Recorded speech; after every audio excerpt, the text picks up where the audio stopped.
Ma non si dica che qua c'è qualcuno di irresponsabile che firma ordinanze volevo dire una parolaccia ma non la posso dire a quest'ora, che firma ordinanze alla Carlona.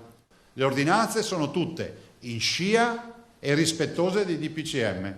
Il Veneto non si inventa nuove aperture rispetto al governo. Il presidente Zaia ripercorre in conferenza stampa la cronologia dei DPCM per chiarire di non star facendo né torti né favori a questa o quella categoria.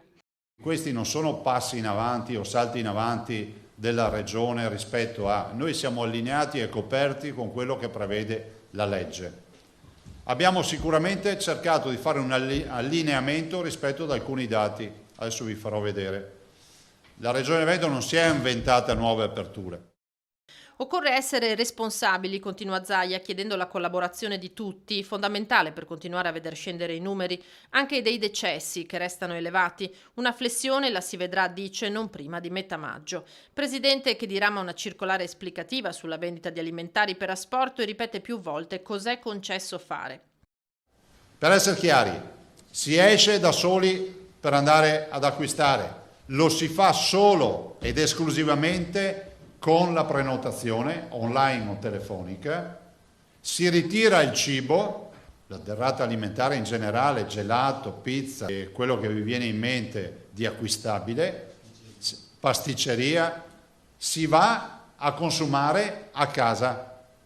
E tutto questo a scanso di equivoci esclusivamente entro i confini del proprio comune. Può invece spostarsi in un altro comune chi debba andare a far visita in cimitero a un parente stretto, come può essere un coniuge o un figlio. Si tiene conto ovviamente del rapporto tra la persona e il defunto tragicamente scomparso e quindi uno spostamento anche al di fuori del comune, se c'è un legame particolarmente intenso, è giustificata.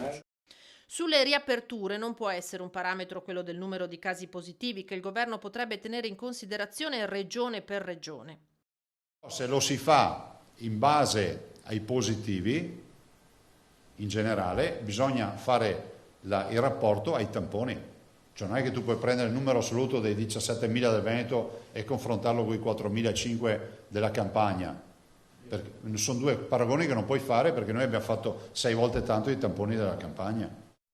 Quanto infine alle risorse economiche, l'emergenza coronavirus sta costando al bilancio della regione ben oltre i 100 milioni di euro. Zaia esclude però di toccare le tasche dei cittadini. Non abbiamo in animo di applicare addizionali, per capirci.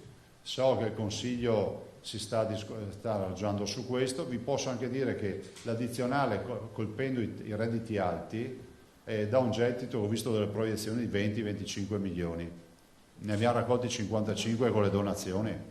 Cioè è inutile che pensiamo di tassare i veneti se sappiamo che abbiamo una partita di finanziamenti che dovranno necessariamente arrivare.